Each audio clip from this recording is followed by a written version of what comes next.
Hello. So today we will start with another chapter, that is production and cost. Okay.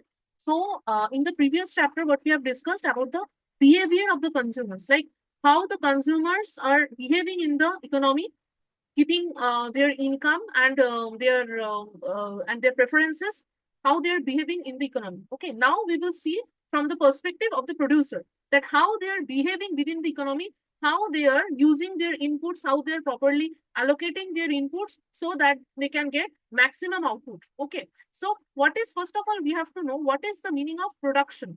Producer means who is producing the goods and commodities within the economy, and production is the process by which inputs are transformed into output. Production is carried out by producers or firms. A firm requires different kinds of inputs like labor, capital, land, raw materials. These are all the factors of production. Okay, these are all the factors of production which are required by a firm for the production of an output. So, for example, a tailor uses a sewing machine to make a piece of cloth. Okay, a farmer uses his land, labor, and capital so that he can produce wheat. So, these are all the factors of production with the help of which we are getting the products. Now, so when we are utilizing the factors, when as a producer, the producer is utilizing all the factors of production, he have also to pay them. Like if he hire one laborer in the production process, he have to pay him wages. For land, he have to pay the rent, and for the capital, he have to, for the labor, he have to pay the wages. So like that way, it will goes on. And so these are all the factors of production. So the difference between the revenue, so the one he is getting from the sale of the production in the farm is the revenue. Out of that, he have to give the profit to all of this. He have to make the expenses to all of these factors like land, labor, capital, okay, and organization. So after paying all these factors, whatever left in his hand is the profit. So revenue minus cost, or revenue minus cost of production, is the profit. Now, what is production function? So production function is nothing but it shows the relationship between our inputs and the outputs. What are the inputs here? Labor and capital, and our output, which is produced by the firm. Okay. Now, for example, a production function tells us the maximum amount of wheat one can produce for a given amount of land that he uses and a given number of hours of labor that he performs. Suppose he uses 2 hours of labor per day and 1 hectare of land to produce a maximum of 2 tons of wheat. So 2 tons of wheat is the output, and 2 hours of labor per day and 1 hectare of land. These are the factors of production. Then a function that describes this relation is Q equals to K into L, or we can also write quantity equals to function of K and K comma L. K is capital and L is labor. Now, efficiency implies that it is not possible to get any more output from the same level of inputs. Okay, so what we have to do, we have to use both labor and capital to get the maximum output. Okay, so if either K or L increase, you will also increase. So either or, so for example, there are two periods, short run and long run. In the short run, we are not able to utilize all our factors due to our some budget constraint, due to our some capital constraint. In a startup company, do not have that adequate amount of money to alter all the factors at a time. So what it is doing, it is altering only one factor, keeping other things constant. Like if I am utilizing 2 units of capital and I am keeping L as 1 unit of labor, 4 units of capital, 1 unit of labor, 6 units of capital, 1 unit of labor, still also my production will go in an efficient manner. But what will happen in the long run? In the long run, we have to alter both the factors, both labor and capital, so that we get the maximum output out of that. So the inputs that a firm uses in the production process are called factors of production. Fine. So this we know already. So the production function can be written as Q equals to function of labor and capital. Now check this table where it is written that labor and capital. Capital is written in the horizontal and labor is in the vertical. Okay. So 0, 1, 2, 3, 4, 5, 6 are the capital units. 0, 1, 2, 3, 4, 5, 6 are also the labor units. Now, when I am using 0 unit of capital and 0 unit of labor, my output is also 0. This white chart is this white part is my output. Fine. This white part. Okay. Now, if I am using 0 unit of capital and 1 unit of labor, my output is 0. 0 unit of capital but 2 units of labor, my output is 0. Same thing is that if I am using 0 unit of labor, 0 unit of capital, my output is 0. 1 unit of labor, 0 unit of capital, my output is 0. Same, 0 unit of labor and 0 unit of capital, my output is 0. So what we can see, we have to increase 1 unit of each labor and capital so that we can get a good amount of production. Now, when we increase from 0 to 1 unit of labor and 0 unit of 1 unit of capital and 0 unit of labor, my output is 0. 1 unit of capital, 1 unit of labor, my output became 1. See, so I have to change. I have to start from a certain value. We can't process the production keeping one factor constant at 0. Yes, it can happen 1, 4, 1, 6, 1, 7, like 1 unit of labor, 1 unit of capital, 1 unit of labor, 2 units of capital, 1 unit of labor, 4 units of capital. Like this we can go, but 0 units of labor, 1 unit of capital, 0 units of labor, 2 units of capital, this will not go. One have to be fixed at certain amount which should be greater than 0. Now 2 units of labor, 3 units of capital will give us 18 units of output. Fine. Now we can see that this 10 unit of output, we can see the different combinations. How much time we will get this 10 unit of output through the combination of 2 units of capital and 2 units of labor. Again, if we keep our capital constant at 4, then at 4 units of capital and 1 unit of labor, we are getting 10 units of output. Again, if we consider this, okay, if we consider this, then at 1 unit of capital and 4 unit of labor, we are getting 10 units of output. So there are different permutations and combinations of this 10th unit, not only 10th, I'm just taking as an example. If we can check that this 56, if we want to get 56 unit of output, okay, then there are different combinations through which we get this 56 output.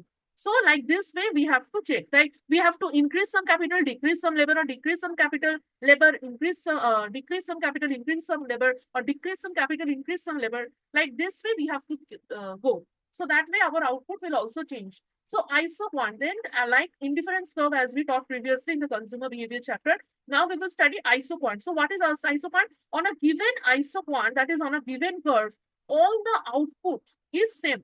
Like in the indifference curve, all the preference is same. On a commodity bundle, utility is same. Here, my output is same. Okay. So each isoquant represents a particular level of output and is labeled with that amount of output. So 10 units of output can be produced in 3 ways, as we have seen from the table. So from in 3 ways, like 4L, 4K, 2L, 2K, 1L, 4K, like this way. So I am using 1 labor, more capital. I am using more labor, less capital. I am using both the labors and capital in equal way. So by this, all these permutations and combinations, I am getting 10 units of output, which represents this line.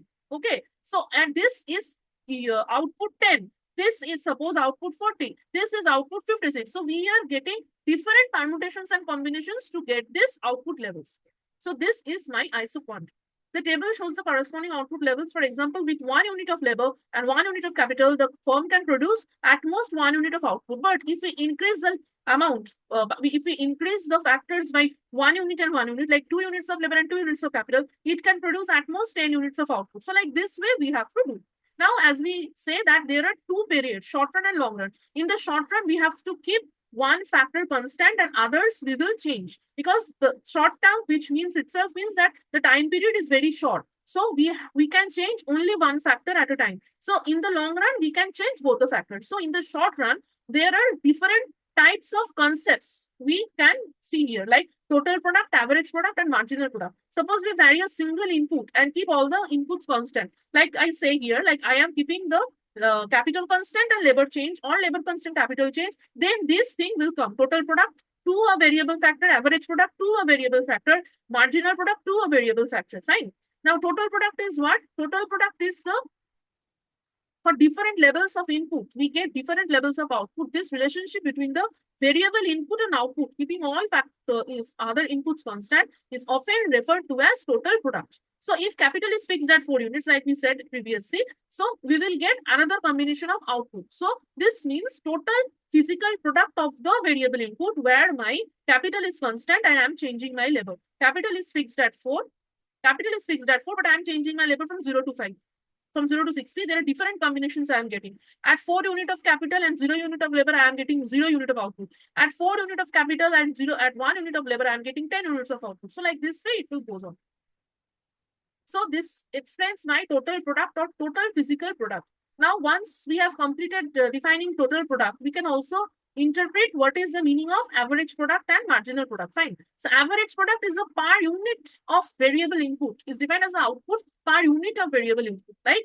per unit of labor, when I am hiring in the production, what effect we are getting from the what output we are receiving. That is my average. So you suppose in a farm, a farmer wants to hire one labor. Then again, he added another labor. So the change or the average per, so suppose there are 10 hectares of land. When one labor will come, it is impossible for that person to graze the entire land by himself. Okay, to monitor the entire land by himself, to cultivate the land by himself alone. So again, when the farmer will hire another labor, so it will be easier for them to cultivate the land. Both of them can cultivate 10 hectares of land, that is 5 hectare, 5 hectare each. Again, the farmer will hire third labor. Then after some day, fourth, fifth labor adding on will create a crowd on the particular piece of land. So then it will be insufficient there will be insufficient land for the laborers to cultivate properly. Okay, so that will automatically decline the average productivity and obviously the marginal productivity as well. That is the changes, that is the differences between the additional labor when it is getting hired in the land, on the land for the production, that will also decline.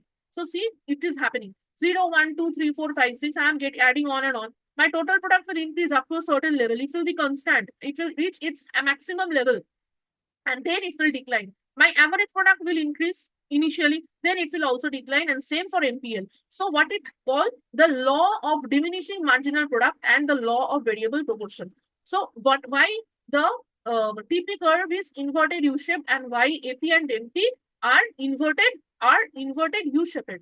TP is inverted S-shaped and AP, MP are inverted U-shaped, all because due to law of variable proportions. So TP increases as labor increases from 1 to 2 units by 10 units. So increase the labor from 2 to 3 units. See, 2 to 3 units, TP increases by 12. The rate at which TP increases explained above is shown by the MP. So initially TP is increasing at an increasing rate. So at that time my MP is also increasing. Fine. It increased up to third unit of labor. See, because 24 to 40, 16 units TP increased and MP also increased from 14 to 16. Now TP increases, but at a diminishing rate. So when the TP starts increasing at a diminishing rate, my marginal productivity starts declining. 50 to 56, it has increased, but the difference in the increase, the rate of increase is less. And that's why from 10 to 6, the marginal productivity declined. And so as the average productivity. MP was greater than AP previously. But after reaching a certain position, MP declined. See, MP declined and AP is increased. So it will be clear from the diagram itself. So TP is increasing initially at an increasing rate, then it starts falling, and then it reaches its maximum, and then it starts falling. Same for AP and MP, and this is all due to the law of variable proportion. This is due to the only one reason, that is the proportion. When I am keeping one factor constant and I am altering another factor, then the proportion, there is a pressure is creating on the land. I am not using capital. I am constantly increasing the number of laborers in one land, and there will be insufficient amount of land for the laborers to be left to cultivate. So it will lead to a fighting between them. So they will not be happy to cultivate the land because there are very small part will be there for the cultivation. So the marginal productivity will decline. So as we increase the amount of the variable input, the factor proportions become more and more suitable for the production of material. So initially, when in a one acre of land, if I'm hiring 1 or 2 laborers, they will give their 100% effort and we will get good amount of output. But if I am trying to increase the number of laborers from 2 to 3, 3 to 4, 4 to 5, then what will happen? There will be a crowding thing on my land, on the farmer's land, and that will hamper the productivity. When the fourth worker is hired, the land begins to get crowded. Each worker now has insufficient land to work efficiently. So what we have studied here till now, that what is production function, what is factor proportions, okay, what is fixed factor, what is variable factor, what are the two time periods of productions, like short period, long period. In short period, in short run, we keep one factor constant and another one variable. In the long run, we keep both the factors variable.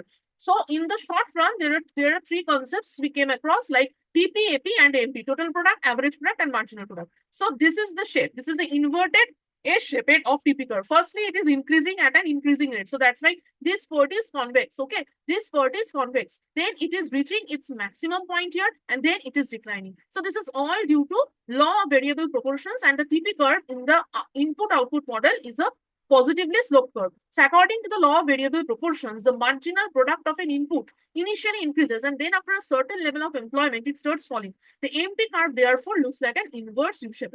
So same for MP and AP. So if you check, then this, if I cut the line across this here vertically, L to that. So when my maximum point of TP is the minimum point of AP and MP. See, if we cut this line like this, maximum point of TP is the minimum point of AP and MP. Till then, MP lies above AP, and after that, AP lies above MP. So MP starts falling and AP starts falling also, but after a certain point of time. Like for the first unit of the variable input, if we check from the table, one can check that the MP and AP are same. See, the MP and AP are same for the first unit. Okay, 10, 10, 10. Because initially my total product was 10, MP 10, AP 10. Then when my total product is increasing from 10 to 24, my MP is higher, 10 to 14, it is increasing. But increasing at an increasing rate, my MP. But my AP is increasing at a diminishing rate initially. Now it is reaching 24 to 40. My MP is also reaching 14 to 6. It is good, but then it is increasing at a diminishing rate. It starts increasing at a diminishing rate. It starts to fall. Now, my MP is also starting to fall. Like MP increasing at an increasing rate, but it is less than MP. Both are increasing, but the increase of AP is less than increase of MP.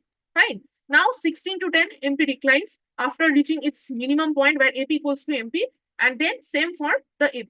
So this way how it goes. So initially my total production increasing at an increasing rate, same for MP, then it starts increasing at a diminishing rate, and then it starts falling. So this is the entire logic of this. Now returns to scale means it is for the long run where all the factors are variable and the proportion increase in all inputs results if the increase in all inputs, proportion of increase in all inputs results in an increase in output by the same proportion, that is called constant, like delta K by delta L equals to Q, which means constant returns to scale. Delta K by delta L or delta L by delta K is greater than delta Q, that is increasing returns to scale. When my proportion of factors is increasing at an increasing rate than that of output, that is why increasing returns to scale, and opposite is for decreasing returns to scale.